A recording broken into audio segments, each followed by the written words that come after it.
Welcome to the Wild Tech Podcast. I'm Lyssa Lizards. I'm Neptune and Chameleon. And we're your reptile girlies.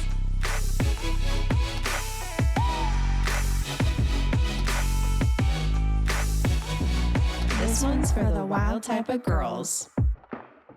Today is our very first Tuesday episode. Very excited. So make sure to follow us on socials, leave us a review, and look forward to episodes every single Tuesday. Yes, we're so excited. We're so pumped. It's awesome. Post-launch. Post-launch, yeah, that's so weird. Oh, that's crazy. Yeah, we have no idea how this is going. We're recording this like way in advance. We're just hoping this is going well. We're hoping y'all like us. Yeah. Hopefully some people are listening by this episode. Fingers crossed, man. Fingers crossed. But today we have a very fun topic, especially for all our girlies. We are talking about the realities of being a girl in the reptile hobby. Yes, and it's no surprise. Actually, when I've been talking to people, they were a little surprised.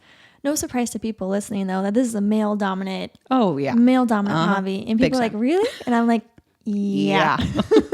There's a lot of dudes in the hobby. Yeah. There are a lot of girls, which is why we're doing this, obviously. Yes. But it's definitely very male-centric in a lot of ways. Yes. Yeah, very male-dominant. So being a minority within the hobby, there's definitely things that we notice, things that we deal with that can sometimes be a little difficult to navigate. So we wanted to talk about it. So what's one of the things that you've noticed? One thing for me, and I feel like this is a big one for a lot of female reptile keepers, and you probably have a lot to think about this as well, having only lizards, but I personally didn't feel like I was taken super seriously in the hobby until I had an animal that was like deemed cool enough or intense enough or scary enough. Or big enough. Yeah. Right? The size of the animal. Yeah, there's a little bit of street cred. So we go to reptile expos pretty often. And because we frequent a lot of the same expos, we know a lot of the same vendors. Oh, yeah. So we get into a lot of conversations. And a lot of people will be like, oh, like, what do you keep? And it isn't until you say that animal that has a little punch behind it. We call it the cool kid card. Yeah. It gives you a little street cred. It's not until you say that animal, though. And then they're like, oh, yeah, it's almost what you're doing. Yeah, it's almost like if you only have a leopard gecko or you only have a bearded dragon, like you're just, or if you only have like a panther chameleon or a veiled chameleon or something, like one of the something quote unquote basic or beginner. Yeah, I don't like the word beginner ever, but you know what I mean. Commonly kept, maybe. That's a better term. Yeah. Yeah. No, that's a stuff good one. That's commonly kept. It's not until you get into like the cooler stuff that you start to get a little bit. You get more respect. Yeah. And it's build like a reputation. I don't love that. And I see it all the time because people are like, oh, you're a chameleon keeper. Or like, what kind of chameleons do you have? And I'm like, oh, panther chameleon. And then I say a Parsons chameleon. And then their eyes get like super big. And like, that's my cool kid card. And I'm like, yeah, it's a Christopher Parsons chameleon. And they're like, a what? And then it's like this whole. Then it's this whole thing about you have such a rare species and you're keeping it well and they're doing great. And it's those kind of things. And then you get that street cred. Yes. So what is your cool kid card? Obviously, my yellow anaconda Tarzan. Oh, yeah. Oh, yeah. It was just such a difference when I got him. And I wanted him because I've always wanted a bigger snake. That was literally the only reason I got him. I didn't get him with the intention of having street cred and thinking about that. Yeah. It was more just, I was obsessed with like, they have the derpiest little eyes because they're semi-aquatic. So like their eyes sit more on top of their head and they looked frog-like and I wanted that and I wanted a bigger snake. So that's why I got it. But then once I started telling people in the hobby that I had a yellow anaconda, it was like, whoa, what? Like people were shocked by it. Yes. And being a lady keeper, right? I'm sure like she used like, if you don't know, Lyssa's Lizard on TikTok, go follow her. But you've got a pretty big following on TikTok. Right. And that was before you even got Tarzan. What would you say are like some changes you've noticed since getting him? I mean, I just feel like I'm respected more. And I feel like people, like literally I'll be walking around at expos and I will literally I'll walk somewhere and from like behind me, I will hear somebody yell, "Hey, Tarzan's awesome." And I'm like, thank you. Whoever you are. And so it's almost like, which is one of the cool parts about posting your animals online is like people start to recognize you for your pets, which is amazing. And I love that. But it is like, that was the thing that like, when I started making more videos with him and stuff, like those videos tended to get a lot more views and things like that. And so it's just interesting how respect comes with the size of an animal, the rarity of an animal, or if it's venomous or not. I mean, that's a whole other category. Like, do you think guys have that same same problem or same thing? Like they're in a circle of, other reptile keepers, and they're like, oh, like, what do you keep? And if the guy's only like, oh, I have 20 crested geckos, then they're like, psh. I don't know. I still feel like we'll never know. Yeah. Right. This is totally hypothetical, but I'm so curious, like, is this unique to females in the hobby where like we feel like we have to kind of establish some credibility, and like what about keepers who don't have those more difficult animals? I think it is a little bit, and I think some of that may just have to do with a little bit of the dynamics between like the differences in like guys and girls, because like I know for women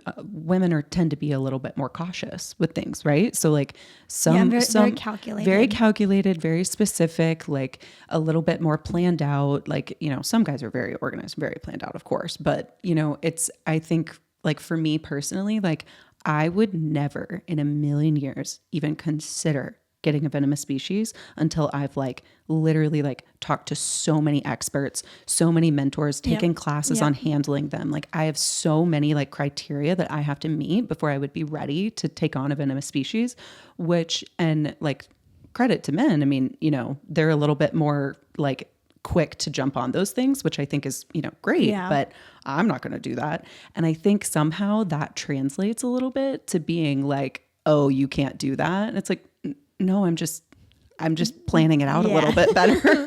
Like, and so I just find that really interesting too. Yeah. And I think too, as a hobby, I mean, there's more and more female keepers, which is fabulous. We're here for it. Obsessed with that. Here for it. But I think too, like what you're saying, that calculated, methodical planning that we've seen has taken reptile care to the next level, because us as women are being very calculated and do want to do it our very, very best. We want the fully bioactive enclosure. We don't want the minimum enclosure size. Yeah. We want a well-bred animal, and it's pushing the standards forward. Big time. And in general, women, obviously, like not all women, but most women have like a natural instinct to like nurture and care for things. And I think that plays into it too, of like, we like are going to baby these animals, and, men do too, but it's just a little different with women. Yep. I think this push that we've seen for these naturalistic, bioactive, like fully planted enclosures might be because of the ladies. I think it is. And I kind of know that for a fact because, so I actually, obviously like I work with some reptile brands and things like that. I was hoping you were going to bring this up. I didn't want to bring it up because I was like, maybe this is hush hush. Like on the DL, but I was like, I really hope she talks about this. I'm going to bring it up. I'm so excited. I'm not going to say which brand, but I was working with a reptile brand and we were on a Zoom call and we were talking about this. We were talking about like how great it is that there are so many more. And that they specifically let me know that they actually have data from that basically in the last 5 to 10 years, they have actual data that has proven that there are, the women in the hobby are growing and growing, and they're becoming more accepted in the space, and more and more women are getting into the hobby. And ever since then, literally the last 5 to 10 years, like almost exactly is when the standards started being pushed more quickly and further. Ladies for the win. It literally correlates, you guys. Like there's women and there's standards of care, and it's going up. So I think that's freaking cool. I'm just obsessed with that. So. Yes. So I think that's kind of one of the perks of having ladies in the hobby. But something that people don't usually talk about is the struggles, right? Or the challenges. Yeah. And one of the things is the isolation that comes with being a female in the reptile hobby. For sure. We're isolated in our hobby and we're isolated in our friend group because it's very difficult. We are incredibly lucky that we have each other. Thank God. to do this with. But like no one else in my friend group even remotely understands what it's like to be a reptile keeper. And they can love me and support me, and they're excited for me. They do their best. Like credit to our friends and family. I mean, they're know amazing. Them by their names. Like when we catch up, they're like, "Oh, like how's Neptune?" and da da da. And I love them to pieces for that. Of course. But they don't get it. So I don't have anyone in my friend group, and then it's so difficult to find other female keepers in the hobby. So then you're just kind of on your island by yourself of just like, I have this huge passion of mine and no one really gets it who's also a lady. Yeah, right? Absolutely. I mean, that's like one of the biggest things too. And it's like, I've been lucky enough to make some female friends online and through social media and all of that. And it's an incredible opportunity, but it is hard, especially because those friends that you do make, most of the time, they're not local to you. We got super lucky, but like they're not anywhere nearby. And, you know, having online friends is amazing, but it is just isolating. Yeah, and we do have a future episode coming out on like how you can make friends in the hobby, like lady friends in particular. But we hope at the very least this podcast can be a community for like us and you guys and other That's literally ladies, like at the top of our list of goals for this podcast is just to create a community, either in our comments, in our DMs. Hopefully we can create some kind of like, you know, setup or something for you guys to be able to communicate. But we want to help facilitate that. So you're not on the island by yourself. There's at least a couple other people who are on the island with you. Because we understand that it can be hard. And I can't even think of the amount of times that I've gone into like our local reptile like shop and I'm the only girl in the store. And like big time. I work out and do weights and stuff. And it's very similar to like when I'm the only girl in the free weight section. Right. And you're hyper aware. You're like, oh, I am the only lady in this gym right now. Very alone.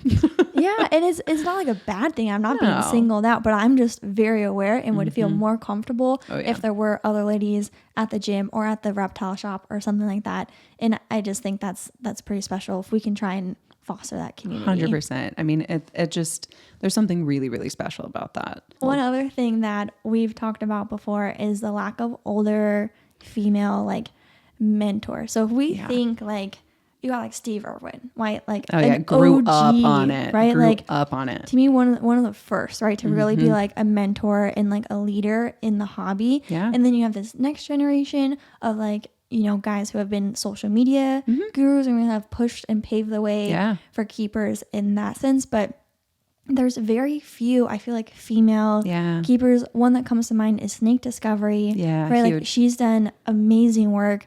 But beyond her, like, I don't think there are very many female keepers who are paving a path for the next generation. Like, who can we aspire to and look up to and be mentored by? And and I think that correlates a little bit, like we were talking about, with the trends of like when more women were joining the hobby. And I think the reason there's a lack of those older women that we could go to for mentorship in this hobby is because we're a part of the generation that started of women that started joining the hobby. So it's like our timing is just not the best. I know, but how cool will it be in like the next 5, 10, 15, 20 years, right? When we're like old and wrinkly and still going to expos Can't wait. Stuff, you know? But then like to have younger generations to be like, oh, like I got into keeping because of Neptune the Chameleon or Lyssa's lizards. Yeah. And I get those comments all the time and they warm my heart. Like I got a chameleon because of you.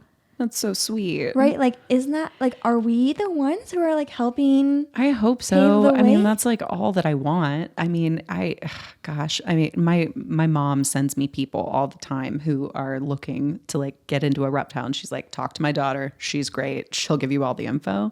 And a lot of the times there's young girls who are trying to get their first leopard gecko, get their first bearded dragon, whatever. And it just, I really, really hope that by the time those girls are a little bit older, that there are more and more women in the hobby like us, like many of our other friends online, like things like that. I just hope that there's more people for them because that would be so amazing. And it's something we didn't have the luxury of having. Yes. And I hope that for the future. And I think too, like reptile brands, right, are also tone setters, industry setters. Like we are individuals, we are quote unquote influencers. Like we can do as much as we can, but I feel like we also need the support of the brands. Absolutely. To kind of pave the way and kind of cater more towards a female market. And that's not saying I want packaging to have like pink and purple on it, you know. I mean, and that'd like, be cool. I'm into it. You know, like, but you know, something that is a little more geared towards female keepers, you know. And I will say there's more and more female employees working at and I'm loving that. Brands. I'm loving that. I've actually been in contact with several people recently, women in the hobby that like we're friends with, and I'm like, I didn't even know you worked there. That's so cool. Like, I'm so glad that like there's more women working there. That's amazing. And these brands are reaching out to us, right? Yep. And they're like, hey, what do you think about this? Or, hey, do you have any ideas for any future products? Or like, hey, can you promote this thing, right? So I think that's been really cool to like have those partnerships with those brands and those relationships where we can start to weigh in and be like, oh, okay, well, like, have you thought of it this way, right? You know, have you? Yeah. I mean, and that's part of the benefit that we have in the hobby is like, I hope that we can help steer things in that direction over time. So, but just naturally, you know, all the packaging is green, red, black, you know, just very dude centric, right, with very like bold, heavy, like letters, heavy fonts, and like all the, you know, ads and things are just like loud music, like different, which is great. Like there's nothing wrong with that. Here for it. But there's a reason why our podcast is pink and purple with girly flair through the whole thing, right? But it's still reptile-y. Like I feel like that's something that we wanted to embody. Absolutely. Is that like mix of a mix of reptile girliness. Exactly. Okay, so what is something that you're looking forward to the future? Like we've kind of talked current state, like when we are, you know, 10, 15, 20 years down the line and we're like, you know, old reptile keepers. Oh my God. Little old ladies with our snakes and our chameleons. Yeah, so old news. I can't wait for that. That's going to be fun. Well, like, what do you want to envision? I would love to see there be like more women-owned reptile businesses. I mean, that would be so freaking cool. Like I would love to see there that. Are quite a few female breeders. Like when we do go to expos and talk to vendors, I will say they're usually gecko breeders. I don't think I've seen very many like female snake breeders. Yeah, that's a great point. They've been mostly gecko breeders or chameleon breeders. I feel like all the ball python breeders are dudes. All of them. Bald dudes. I mean, it makes sense. They've got balls. Yep.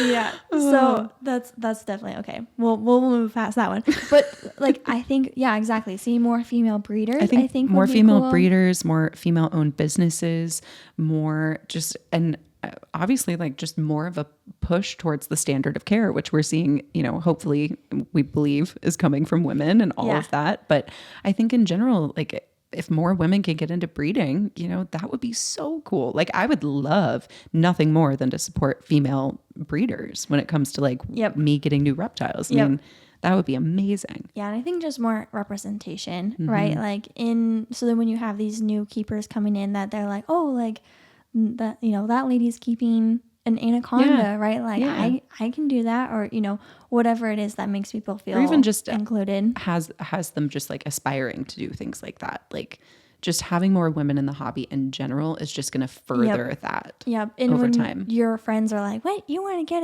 a gecko, that you feel like, like I'm gonna get a gecko, right? And feeling like that's an okay thing to do, even when all your other girlfriends are like, what are you doing? Totally. I mean, I remember when I told you that I wanted an anaconda, you were like, what? You're like, yeah, okay. Yep. But you know, it's nice to have that support. So absolutely.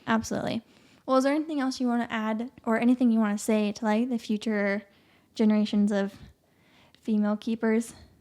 Keep pushing the limits, keep pushing the boundaries. Like just go for what you want to do. If you want to focus on geckos, focus on geckos. Yep. Don't allow anyone to make you feel like you are less than because all you want to do is focus on geckos. Yep. Like you focus on chameleons. There's so much cool stuff about that. And it's an amazing focus. So it's like, don't allow like anybody in the hobby to ever make you feel like you have to go bigger, you have to get venomous, you have to do this, you have to do that in order to get that respect. Because at the end of the day, you shouldn't. Respect comes from quality of 100%. Care.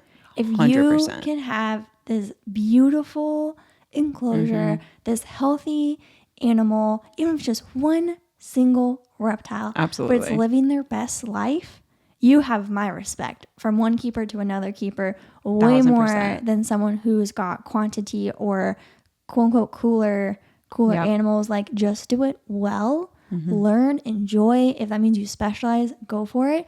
But what came into my mind was Nike, just do it, right? Like if you're holding back out of fear of like, I don't know, like scrutiny from your friends or not feeling like you have a safe space, like this is your safe space. Yeah, you have a safe space. We will be here for you. This community will be here for you. And like, it's only going to get better from here. And do it boldly, you know, like don't like go to expos, be a part of the community, try to make friends. Wear your like tarantula shirt or your gecko shirt, right? Like, like do it loud and proud, because that is the only way to make other people, other women feel like they can have something to be a part of. Yeah, and no one wants to go through life as like a filtered version of themselves. Like the older I get, genuine, authentically, screw that. Yeah. Truly focus on you. Focus on you and do exactly what you want to do. Absolutely. Couldn't have said better. Big thanks to Pangea Reptile for the support of the podcast. They're one of the leading companies for reptile supplies, lizards, and their world-famous gecko food. They just released their brand new micro feeding dishes made specifically for baby or micro geckos. These smaller dishes can be mounted to smooth surfaces and even branches and will help stop your gecko from getting food all over their enclosure. If you own a gecko, you know exactly how nice it'll be to not have to clean food paw prints everywhere. Head on over to PangeaReptile.com to check out these new micro dishes along with their other amazing products like their face packs for shipping, chameleon kits, and gecko food. We have some very exciting news in the chameleon world. Our friend Bill Strand from Chameleon Academy is officially working with custom reptile habitats to launch a new line of arboreal cages. With his 40 plus years of experience working with reptiles, we just know these new enclosures are going to be next level. The first cages in the Chameleon Academy line even have special features specifically for bioactive environments. Both Bill and Custom Reptile Habitats are huge advocates for advancing reptile husbandry, so we are thrilled about these new enclosures. Visit ChameleonAcademy.com for more information. Dubia.com is a one-stop shop for all your reptile keeping needs. They of course sell dubia roaches, but also tons of other bugs like waxworms, hornworms, and black soldier fly larvae that can be shipped straight to your door. And if you haven't seen their PVC reptile enclosures yet, you're in for a treat. They have both arboreal and terrestrial enclosures at great prices, along with tons of other supplies. When you shop at Dubia, you're also supporting reptile rescues because they give away thousands of bugs and enclosures every year. Check out Dubia.com and use code THEWildType10 to get 10% off any order of bugs or supplies. The discount code does not apply to enclosures. We want to thank Josh's Frogs for supporting the Wild Type podcast. Josh's Frogs is an online animal and reptile supply retailer who you may see at your local expo. We always love stopping by their booth. They only sell captive bred animals and their sales support animal conservation and research. They offer a large variety of feeder insects for your pet reptiles and amphibians that will arrive right to your doorstep. A 3-day life insurance policy is included, making it so easy to feed your reptile nutritious bugs. So if you're looking for some crickets, use code THEWildType10 to save 10% on any sized crickets from joshsfrogs.com. All right, it is time to move into our next segment, which is blind ranking. So we're going to, like we've said before, all of these segments, we're going to do these kind of repeatedly every few weeks. So we are going to be blind ranking different things. And today it is Disney movies. Yes. So how this is going to work is I have a list of 5 Disney movies. She has a list of 5 Disney movies. And you don't know my list and I don't know your list. So you have to rank them 1 to 5, 1 being the best, 5 being the worst, without knowing what other movies are coming next. And you can't change it once you rank it. Once it's locked in, it's locked in. So we'll see how this goes. So I'm probably going to be disappointed. I know. I have some good ones. I also think you kind of have to explain your rationale. I do a little bit. So I specifically went for Disney movies that are a little more obscure, but were crucial to my childhood. Okay. I went for more like classics. Yes. Ones that everyone's going to know. Okay. So there's a possible chance that she might not even know 1 or 2 of mine. Oh my gosh. So I really hope I do. I really hope you do. Quite frankly, I'm going to be a little bit disappointed in our friendship if you don't know these. Because these were no pressure.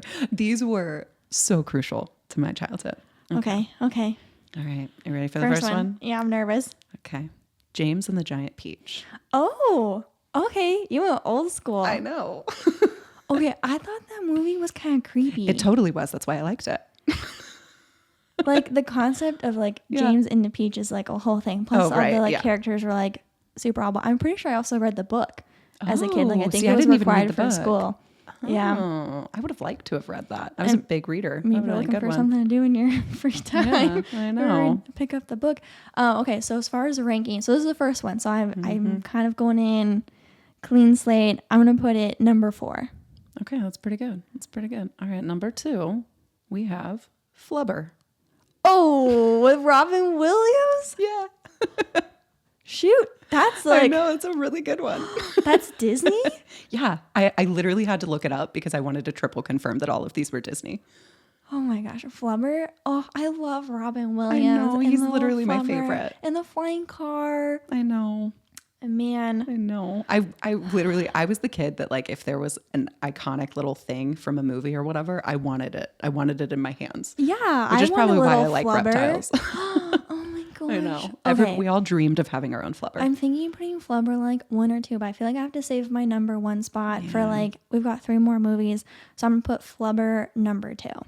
Okay, dang, that's pretty. It's a really good movie. It's a fabulous. If you haven't seen it, you have to go watch it. It's a classic. Was it 90s? I think it was. I think it was late 90s. Yeah. I'm just thinking the movie quality. I know, right? Yeah. And the clothing. Yep. I'm like, I think it was 90s. I'm pretty sure it was. All of these, I'm pretty sure, are 90s to early 2000s. Okay. Next. Next one. We have Treasure Planet. It's my favorite. I'm sorry. I have seen Treasure Planet more times than I can count. Oh, now that you said flubber, there was Murph, the little pink blobby guy. I forgot about Murph. Oh my god, I was obsessed with him. I was so like obsessed Flubber's with him. cousin, basically. Yeah, yes, like which is probably why I liked Flubber and Treasure Planet. Dang, why you gotta do me like that? I'm sorry. I told you they were good. I warned you. Because now I have 1, 3, and 5 left. Yeah. I personally find Treasure Planet to be easily like one of the most underrated Disney movies. Oh, it is a fabulous incredible movie. No, so like, I don't know about you, because you grew up with multiple siblings. I grew up with multiple siblings. And when that happens, then it's just kind of like whatever movie everyone can agree upon is what you watch. Which is rare. Treasure Planet was one of those movies that me and my everybody siblings would agree on. Yes. Oh, so we I love watched that. it like all the time. Yeah. I mean, I watched it over and over and over And again. the soundtrack is a banger. Yes. Like there's some hits absolutely in Treasure Planet. Mm-hmm. There's one in particular, I can't remember what it's called, but I love that. I love that song. I'm like, is Treasure Planet 1 or 3? It's certainly not 5. Not putting it at 5. Certainly not 5. But like, what else could be number 1? Oh man. Okay, we're doing it. Treasure Planet number 1. Dang. All right. Okay. You're gonna do me dirty, aren't you? I'm not that dirty. Let's hear it. Okay, I've got. What do I have left? 2 more. No. What were my spots? 3 and 5. 3 and 5 are empty. Yes. Okay. Yes. Okay. The Rescuers, specifically The Rescuers Down Under. Oh, that was a great movie. I know, Joanna the lizard. Is okay. So it was Down Under, the lizard, and then the originals with the crocodile is out. Okay. Yep. And I love both, but I specifically chose Down Under because of Joanna the lizard. Yes. Is that the one with the bald eagle? Yes. Yes, it is. Okay. Yes, it is. I'm like, the golden bald eagle. I just had a bald eagle pop in my head. Yep. And the kid flies on it. Yeah. Yeah. For sure. Okay, so I think my favorite is the original, like number 1. It's so good. Rescuers. Yeah. So for that, I'm gonna put it at that's fair. Number 5. Okay, I'll give it that. Okay, I think you're gonna be pretty happy with your rankings. Okay. All right, your last one, Hook. Oh, another Robin Williams. He's in that too. I know. I watched that on VCR. No way. Yeah. I probably did too, actually. Now that I think about it, I'm sure I did. It was one of those movies that we didn't have on DVD. It was only on VCR. So when we tossed our VCR machine, we also tossed Hook. Oh my gosh. Literally, Hook was hands down my favorite movie as a kid. Hands down. Like, oh my gosh. I can't even expect the food fight. The food fight in that was a good one too. The best scene. Ugh. Okay. So that would be number 3. That was your last one. 3. Okay. So you've got Treasure Planet, then Flubber. Then what was the Hook, first movie? Then Hook. Then, oh gosh, why am I blanking on my own movies? What was the first one? My brain just went completely blank. Please hold. Please hold. I have them written down. It feels like so long ago. James and the Giant Peach. Oh, yes. It does feel so long ago. Yes. Oh Okay, James and the Giant Peach. Okay, and then The Rescuers. Okay. Is that how you would rank them? Or you would say Hook number 1? I probably would say Hook number 1, then Treasure Planet, then Flubber, Rescuers, or James and the Giant Peach? I think I would have James and the Giant Peach as 5. Oh. Actually, yeah. Okay. Yeah. So Rescuers Down Under 4, James and the Giant Peach 5. Okay. Pretty good lineup. Pretty good. Pretty solid. Yeah. And I knew every single one of those movies. I'm hyped about that. That I'm excited about. I just earned myself some friend brownie points. She did good. I'm proud. Yes. Okay. My turn. So mine are all cartoon animated movies. Mm-hmm. Okay. And I wrote mine down. So, okay. First up, Tarzan. Oh God, you can't. That's not fair. I can't. This was strategic. You got 1 through 5. You know I'm obsessed with that soundtrack. It is my number 1 favorite soundtrack. Literally, so random funny story, but that soundtrack got stuck in my family's CD player in our car back in the day. Oh, you told me this. And so it got stuck in there. And so my family would listen to that on because we didn't have a choice. It was Tarzan or nothing. So good. The best soundtrack. So, okay. Oh my God, that's so not fair. We are going to put that, I think, at number 2. Okay. That feels solid to me. We'll see. Oh God. We'll see. This sucks. I hate this. I don't like this game. It's fun to be on this side, not on that side. Okay. Okay, next up, we've got Cinderella. Oh, honestly, I'm so not a princess girly. I don't care. 5. 5? 5. Just straight? Not even with the cute little Gus Gus? I don't care. I was never a Cinderella gal. There's a little Gus Gus? Nope. Gus Gus is cute, but he's not that great. All right. I feel pretty comfy about 5. I got to be honest. Cinderella. So sorry. Okay. Fine. Sorry, Gus. Next, Moana. Oh, okay. I love Moana. I really love Moana. I'm going to feel pretty comfy about that at 3. 3? I think 3. Also, the Moana soundtrack. Oh, it's so good. It's so good. My grandma, like, she has a lot of movies, and she was telling me, she's like, I was really surprised by Moana. No, she was like, I didn't think I was going to like it, but I liked it. It was great, especially as like a girl who, I mean, I think half of us female reptile keepers probably grew up wanting to be marine biologists and then realizing how unrealistic that is. Like the oddball in your village, yes. You know? Like, but that's what I mean. Like I was obsessed with like water and sea creatures and all of that as a kid. So I loved that. The little, like, since we talked about Flubber and then the little, Pink Murph guy, the wave in Moana is like very Flubber vibes. It totally has Flubber. That's a great point. Something I've never thought about. Interesting. The little wave has like so much personality. Yeah, it does. Yeah. Okay. Number 4, Toy Story. OG original. The only thing I really loved about Toy Story is the dinosaur. I'm so sorry. Are you kidding me? I haven't even seen all of them. You lost friend points. I gained some and you lost some. That's going to go out quick 4. Yeah. What? I'm so sorry.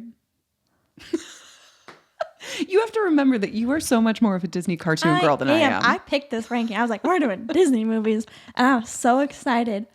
Really? So sorry to disappoint. It's going to be a number 4. Like Mr. Potato Head or like... No, I mean, I love them. They're all great characters. That wasn't one that I was obsessed with. Okay. Yeah. So do I only have my number 1 spot now? Yep. Shoot. You're going to be very sad. Oh, because you know what the last movie is? Oh. Snow White. I hated Snow White. I don't like Snow White. But I only put that in there, and I put it as the last one to see what you had left to work with. I literally was never a fan of Snow White. Yeah, I don't really like her singing. I found kind of annoying. Okay, if I had it my way, and I could change the rankings, Snow White and Cinderella would both be at the bottom. The only princess that I was obsessed with as a kid was Ariel.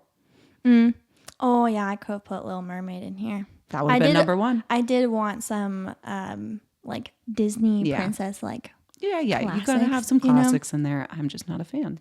Okay, so your options, if you were to re-rank them, Tarzan, Cinderella, Moana, Toy Story, Snow White. I would bump Tarzan up to 1. Tarzan would be 1, then Moana. Toy Story. Yeah. Cinderella, Snow White. Mm-hmm. Yep. Okay. That would for sure be mine. If I were to rank it, I'd have Tarzan, Toy Story, Moana, Cinderella, then Snow White. Yeah. Is how I would do it. That's a pretty good one. But I really like Toy Story. Toy Story's just all right to me. It's okay. The second one's really good. Okay, I will say the second one is better than the first in my opinion. I love the second one. With Jessie and all that. I will say if it was Toy Story 2, I might have ranked it higher. No, we're going OGs with this one. Yeah, that's fair. That's totally fair. We have very different vibes of movies. I know. I mean, I'm not surprised. I know you're such like a Disney cartoon movie girl. Yeah. Like that is your vibe. It's so not She texted mine. me while we were picking these and she's like, are we doing like cartoons or like anything goes? I wanted to know if I could fit my Robin Williams movies in there. Yeah. And I was like, no, anything goes. But like all mine are cartoons. And I was like, cool. I'm going to do a few that aren't, but they are going to be heavy Robin Williams. No, they're good. Robin Williams are, Aladdin. Classic. Oh my gosh, Aladdin. I didn't even think to add Aladdin. Mm-hmm. Oh yeah. You could just in like all Robin Williams. Literally easily could movies. have. Easily, like, don't tempt me. I would. Oh, so good. So good. Well, I think that wraps it up. We do have future rankings in store, like you mentioned, for future episodes, but that wraps this up. Yeah. Be sure to catch us every Tuesday. You've got Lyssa's Lizards, Neptune and Chameleon. Of course, you can follow the podcast at the Wild Type Podcast. Be Leave sure us a to review. subscribe. Yep. Review, subscribe, like it, thumbs up it, all that good stuff. Always. We'll catch you in the next one. Talk to you later, reptile girlies. Bye. Bye.